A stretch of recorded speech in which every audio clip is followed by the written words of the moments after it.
कह रहा हूं, पाप कैसे परिवार में श्राप लाता है, और जब श्राप परिवार में आता है तो कैसे शैतान श्रापित परिवार पर आक्रमण करता है और श्रापित परिवार पर कब्जा कर लेता है। ध्यान दीजिएगा, शैतान श्रापित परिवार पर प्रभुता करता है।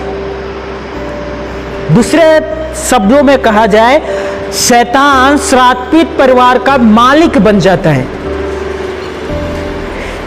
ईश्वर के स्वरूप में बना हुआ इंसान पाप करने के कारण वो श्रापित होता है, और श्रापित होने के कारण शैतान उन पर प्रभुता करना आरंभ कर देता है, और परमेश्वर के जितने आशीष कृपा उस व्यक्ति के जीवन पर रहता है वो सब कुछ शैतान छीन ले जाता है। परमेश्वर की करुणा उड़ जाता है उस व्यक्ति के जीवन से, परमेश्वर की कृपा उठ जाता है उस व्यक्ति के जीवन से, परमेश्वर के आशीष और बरकत उठ जाता है उस व्यक्ति के जीवन से।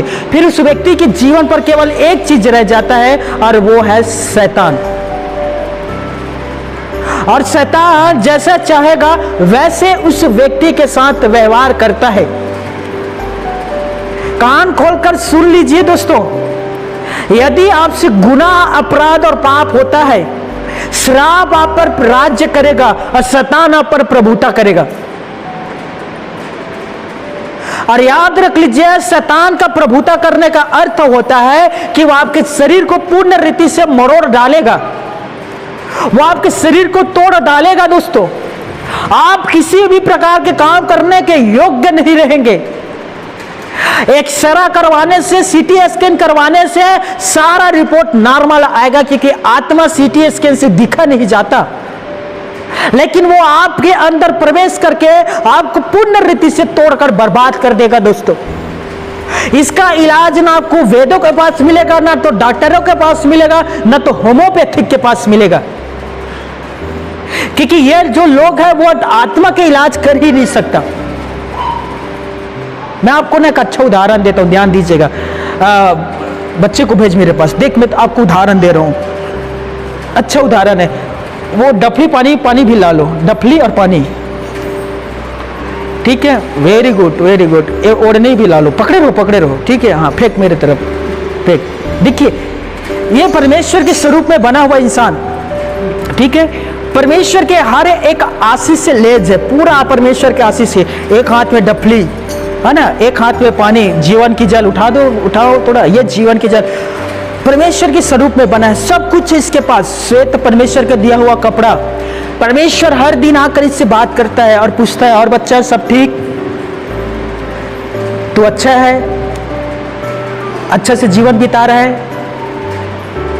किसी चीज की कमी है तुझे, कुछ और चाहिए तो मुझे बता, मैं तुझे वो दूंगा। ये कहता कि परमेश्वर आपने जो दिया वो ही काफी है मेरे लिए, मेरे पास सब कुछ है पिता, धन्यवाद। हर शाम आकर मुझसे बात करने के लिए। ये प्रार्थना नहीं करता था, ध्यान दीजिएगा, ये परमेश्वर का आराधना नहीं करता था, लेकिन परमेश्वर हर शाम आकर इससे बात करता था। क्यों इससे बात करता था? क्योंकि परमेश्वर पिता ने इसे अपने स्वरूप में बनाया है। यह परमेश्वर के स्वरूप था दोस्तों, अपना चेहरा परमेश्वर ने इंसान को दिया, कार्बन कॉपी आप कह सकते हैं, इसीलिए इसे प्रार्थना करने की जरूरत नहीं पड़ता था, परमेश्वर से मांगने की जरूरत नहीं पड़ता था। परमेश्वर आता था और सब कुछ इसे देता था, जो नहीं मांगता तो वो भी ये प्राप्त करता था, क्योंकि परमेश्वर के तेजोमय तेज से यह भरा हुआ था, परमेश्वर की रोशनी इसके जीवन पर था, और हर प्रकार के आशीष से पूरा भरा हुआ था दोस्तों। लेकिन जैसे ही इसने पाप किया, ध्यान दीजिएगा, जैसे ही इससे गुनाह हुआ, अपराध, और जैसे ही इससे पाप हुआ, यह श्रापित बन गया। ध्यान दीजिएगा, यह अभी भी परमेश्वर के स्वरूप में है, लेकिन अब यह श्रापित हो गया। इसके में जो तेजोमय तेज था वो चला गया, अंधकार आ गया। परमेश्वर ने जो इसे श्वेत कपड़ा दिया था, परमेश्वर उस श्वेत कपड़ा को ले लिया। ध्यान दीजिएगा, श्वेत कपड़ा ले लिया, अब ये बेचारा नंगा है। भले ही आपके सामने कपड़ा पहनकर खड़ा है, लेकिन रियलिटी में ये अब ये नंगा हो चुका है। ध्यान दीजिएगा। अब शैतान का तेज चला गया, परमेश्वर ने अपने श्वेत इससे ले लिया। अब इसके पास अभी भी पावर है, ये अभी भी पृथ्वी के अधिकारी है। ध्यान दीजिएगा, अभी भी ये पृथ्वी के मालिक है। शैतान इसे छोड़कर चला गया, ये अकेला है। शाम को परमेश्वर आकर इससे बात करता था, अब नहीं आता परमेश्वर बात करने के लिए। अब शाम को कौन आता है? अब शैतान आता है। ध्यान दीजिएगा, अब शैतान आता है, ये श्रापित बना हुआ है। अब शैतान इस पर राज्य करेगा।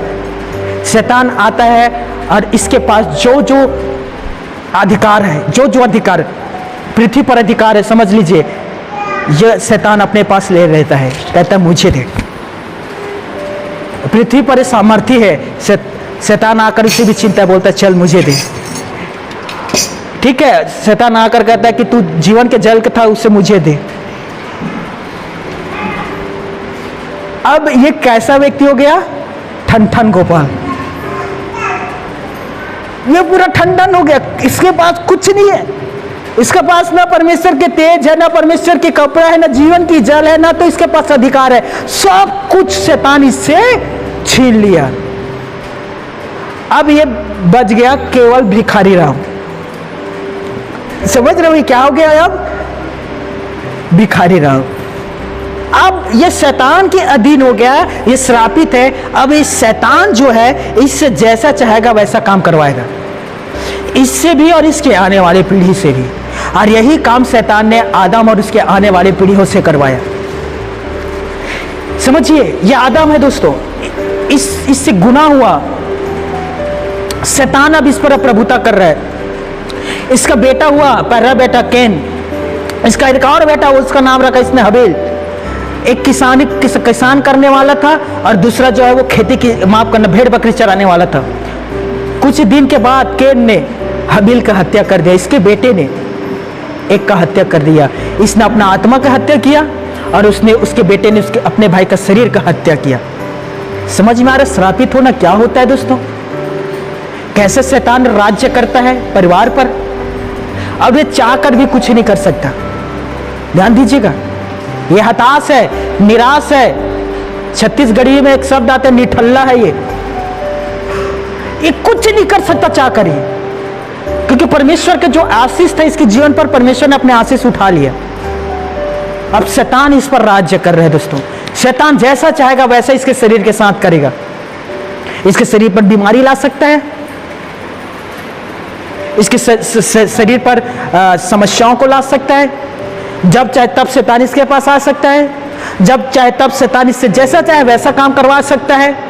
हत्या भी करवा सकता है, चोरी भी करवा सकता है, हर एक काम करवा सकता है जो शैतान इससे करवाना चाहता है।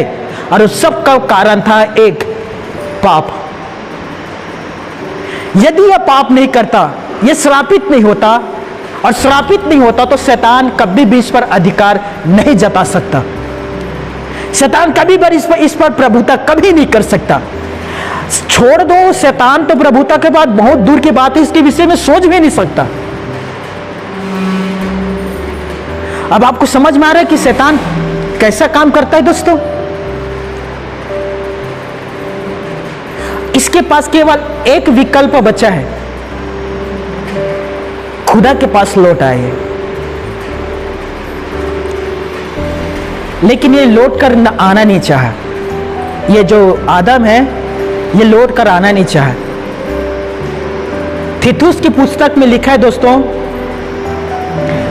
एक अपराधी, पाप करने वाला व्यक्ति अपराध करने के बाद वो अपने आप को दोषी ठहराता है। तीतुस 3:10 अपने आप को दोषी ठहराता है, और वो कहता है कि मैं तो दोषी व्यक्ति हूं, मुझसे पाप हुआ तो क्यों ना मैं और पापों को करूं। वे पाप करने के बाद पश्चाताप करके लौट नहीं आता है, वो और पापों को दोहराता है, अपने आप को गुनाहगार ठहरा कर। आदम ने वही काम किया दोस्तों। इससे गुनाह हुआ, इसने माफी नहीं मांगा, इसने ये नहीं प्रार्थना किया कि खुदा मुझसे गलती हो गया, मैंने उस फल को खाया जिससे तूने मना किया था, मैं एक पापी हूं, मैं अपना पाप स्वीकार करता हूं, हे पिता मुझे माफ कर दीजिए। क्या परमेश्वर इसे माफ नहीं करता? पर इसने क्या किया आपको मैं बताता हूं दोस्तों। इसने कहा परमेश्वर से मेरा कोई गलती नहीं है, मैंने तो कुछ गलती नहीं किया, मैं तो अकेला मस्त मौला जिंदगी जी रहा था, तेरा गलती है, तुझसे गलती हुआ, यदि तू मेरा शादी नहीं करवाता तो मैं तो गलती करता ही नहीं। आजकल के भी शादीशुदा वही कहता है ना अपने माँ बाप से, हमारा कोई गलती नहीं है, हम तो शादी नहीं करना चाहते थे, बात अलग है, अंदर ही अंदर लड्डू फूट रहता करेंगे, और कुछ भी होता तो माँ बाप के ऊपर दोष लगाता है, तुम्हारे वजह से मैंने शादी किया इसीलिए ये हुआ। इसने भी यही किया, अपना गलती नहीं माना दोस्तों, सारा गलती किसके ऊपर डाल दिया? पिता परमेश्वर के ऊपर। परमेश्वर तेरे वजह से ये हुआ, मेरा कोई गलती नहीं है, तूने मेरा शादी करवाने के लिए हवा को लाया था, इसलिए मैंने गलती किया। ध्यान दीजिएगा दोस्तों, आप कभी भी, बैठ जाओ बेटा, बैठ जा, शुक्रिया। आप कभी भी आदम के और हवा के जैसे काम मत करिएगा, कभी भी नहीं। आपसे कभी गलती होता है, आपसे छोटा मोटा अपराध हो जाता है, तुरंत घुटने में आया करें और घुटने में आकर तुरंत उससे माफी मांगा करें। कभी ये ना कहना कि मेरे माँ के वजह से मुझसे हुआ, कभी नहीं कहना मेरे बीवी की वजह से ये किया, कभी नहीं कहना मेरे पति की वजह से मैंने ये किया, कभी ये ना कह रहा मेरे कि भाई की वजह से किया, सासू क्या कहते, ससुर माँ की वजह से किया, ससुर की वजह से किया, बहू की वजह से किया, आप करना चाहते थे इसलिए आपने वो किया। दोष लगाना बंद कर दो, चलिए एक दूसरे का हाथ पकड़िए। अब बहन थोड़ा उसे शांत करिए, उतरा थोड़ा शांत रखिए, एक दूसरे का हाथ पकड़ लीजिए। हाँ,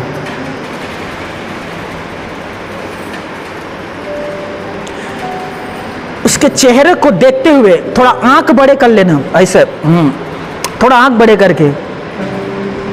जब तुम गलती करते हो स्वीकार कर लिया करे, दोष लगाना बंद करो, क्योंकि तुम करना चाहते थे इसलिए तुमने वो काम किया। दोष लगाना बंद करो। आमीन।